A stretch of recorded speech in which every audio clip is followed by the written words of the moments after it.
के माध्यम से जम्मू एवं कश्मीर के उपराज्यपाल को प्रस्तुत किए जाते हैं।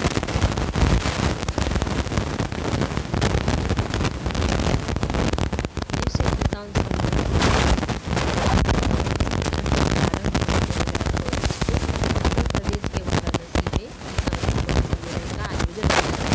जिसे प्रधानमंत्री नरेंद्र मोदी ने संबोधित किए हैं। इसका जो मुख्य बिंदु है उसे देखते हैं। विदित हो कि यह कार्यक्रम यूपी सरकार के सहयोग से केंद्रीय कृषि एवं किसान कल्याण मंत्रालय द्वारा संयुक्त रूप से आयोजित किया गया था। इस कार्यक्रम में 732 कृषि विज्ञान केंद्रों, 50,000 कॉमन सर्विस सेंटर एवं लगभग 1 लाख प्राथमिक कृषि सहकारी समितियों के 25 मिलियन से अधिक किसानों ने वर्चुअल माध्यम से भाग लिया। इस दौरान प्रधानमंत्री ने लगभग 9.26 करोड़ लाभार्थी किसानों को प्रत्यक्ष लाभ हस्तांतरण के माध्यम से 20,000 करोड़ रुपये से अधिक की प्रधानमंत्री किसान सम्मान निधि की 17वीं किस्त जारी की। तो प्रधानमंत्री मोदी जी ने 17वीं किस्त प्रधानमंत्री किसान सम्मान निधि का कहाँ पे, तो वाराणसी में जो किसान सम्मान सम्मेलन हुआ उसमें जारी किए 17वीं किस्त पीएम किसान का। जैसे इस कार्यक्रम में यूपी के मुख्यमंत्री योगी आदित्यनाथ, राज्यपाल वहाँ के आनंदीबेन पटेल, कृषि केंद्रीय कृषि मंत्री शिवराज सिंह चौहान और विभिन्न राज्यों के मंत्री भी उसमें शामिल हुए।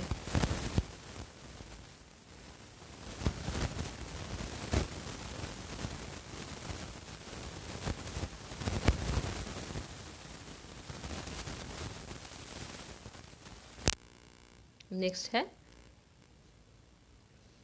प्रधानमंत्री किसान सम्मान निधि के बारे में। तो इसके बारे में देखते हैं। पीएम किसान योजना 24 फरवरी 2019 को शुरू की गई थी। कब शुरू की गई थी प्रधानमंत्री किसान सम्मान निधि योजना? तो 24 फरवरी 2019 को शुरू की गई थी और इसके अंतर्गत प्रत्येक 4 महीने में 2,000 रुपये का वित्तीय लाभ हस्तांतरित किया जाता है। यह भारत सरकार द्वारा 100% वित्त पोषण के साथ केंद्रीय क्षेत्र की योजना है। इसे कृषि एवं किसान कल्याण मंत्रालय द्वारा क्रियान्वित किया जाता है। यानी इस भारतीय किसान सम्मान निधि का योजना का प्रारंभ जो हुआ था 24 फरवरी 2019 को हुआ था और इसमें 4 महीने पे किसान को 2,000 रुपया वित्तीय लाभ हस्तांतरित किया जाता है।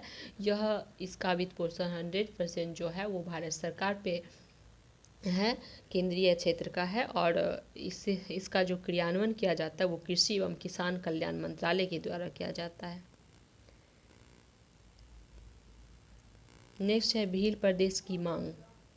तो यहाँ पे ये उतना इम्पोर्टेंट नहीं है, फिर भी देख लेते हैं।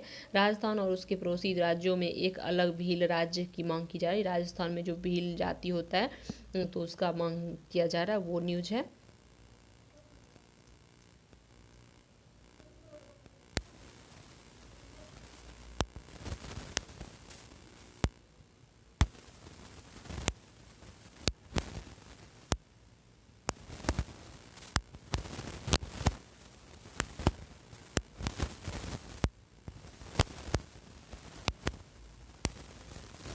राष्ट्रीय ई पुस्तकालय के संस्थागत ढांचे के निर्माण हेतु समझौता। तो 3 जून 2024 को केंद्रीय शिक्षा मंत्रालय के स्कूल शिक्षा विभाग ने डिजिटल लाइब्रेरी प्लेटफॉर्म राष्ट्रीय पुस्तक मंत्रालय के लिए एक संस्थागत ढांचा बनाने हेतु नई दिल्ली में नेशनल बुक ट्रस्ट के साथ समझौता किया है। तो राष्ट्रीय ई पुस्तकालय के संस्थागत ढांचे के निर्माण के लिए केंद्रीय शिक्षा मंत्रालय के शिक्षा विभाग ने डिजिटल लाइब्रेरी के लिए किससे समझौता किया? तो नई दिल्ली के नेशनल बुक ट्रस्ट के साथ समझौता किया। इसका मुख्य बिंदु है राष्ट्रीय ई पुस्तकालय बच्चों, किशोरों को अंग्रेजी के अतिरिक्त 22 अधिक भाषाओं में 40 से अधिक प्रतिष्ठित प्रकाशकों द्वारा प्रकाशित 1,000 से अधिक गैर शैक्षणिक पुस्तक उपलब्ध कराया जाएगा। इस का उद्देश्य जो है देश के सभी भौगोलिक क्षेत्रों, भाषाओं, शैलियों और स्तरों पर गुणवत्तापूर्ण पुस्तकों की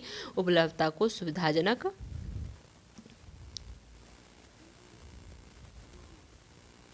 बनाना तथा बच्चों और किशोरों के लिए इस तरह का आसान पहुंच प्रदान करना। राष्ट्रीय शिक्षा नीति 2020 के अनुरूप इन पुस्तकों को 8 से 11, 3 से 8, 8 से 11, 11 से 14 और 14 से 18 वर्ष की आयु के पाठकों के लिए 4 आयु समूहों में वर्गीकृत किया गया है।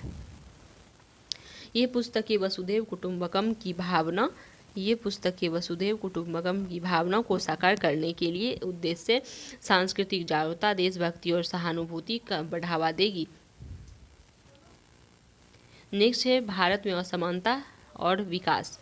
तो हाल ही में जारी पेरिस स्कूल ऑफ इकोनॉमिक्स के शोधकर्ताओं के अध्ययनों से संकेत मिलता है कि समकालीन भारत में असमानता औपनिवेशिक काल से अधिक है। राजनीतिक प्रभाव असमानता लोकतंत्र को नुकसान पहुंचाती है। असमानता धन और शक्ति को केंद्रित करके निष्पक्ष प्रतिनिधित्व और भागीदारी को कमजोर करके लोकतांत्रिक प्रक्रिया को नुकसान पहुंचाती है। जिसके पास पर्याप्त संपत्ति है वे राजनीतिक निर्णय, नीतियों एवं चुनावों को पर असंगत प्रभाव डाल सकते हैं। इसके शासन आम जनता के मुकाबलों में धनी वर्ग का पक्ष लेता है। और उद्यमिता, कुछ लोगों का तर्क है कि असमानता उद्यमियों को व्यवसाय शुरू करने, रोजगार और कल्याण को बढ़ावा देने के लिए प्रोत्साहित करती है। एकाधिकार शक्ति, असमानता कुछ श्रम शक्ति के सापेक्ष कुछ पूंजीपतियों के बीच एकाधिकार शक्ति का संकेंद्रण हो सकता है। अरबपति अक्सर एकाधिकारवादी प्रथाओं के माध्यम से धन जमा करते हैं। यह संकेंद्रण प्रमुख व्यापारिक समूहों को कीमतें निर्धारित करने की अनुमति देता है, जिसके परिणाम स्वरूप बहुसंख्यकों की वास्तविक मजदूरी कम हो जाती है और क्रय शक्ति कम हो जाती है।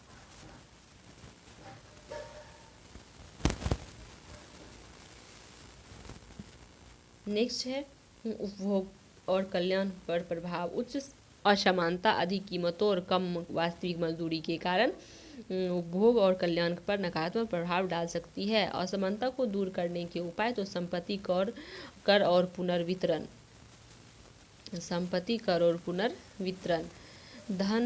धन पर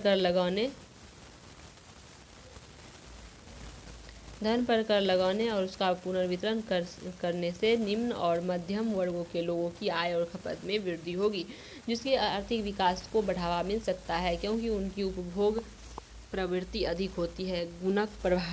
पुनर्वितरण गुणक प्रभाव को मजबूत कर सकता है, जहां निवेश में प्रारंभिक वृद्धि से आय और उपभोग में समग्र रूप से आर्थिक वृद्धि होती है। तो आज के लिए इतना ही। उम्मीद करते हैं कि आप लोगों को ये करंट न्यूज़ ज़रूर ही इम्पोर्टेंट लगेगा। धन्यवाद।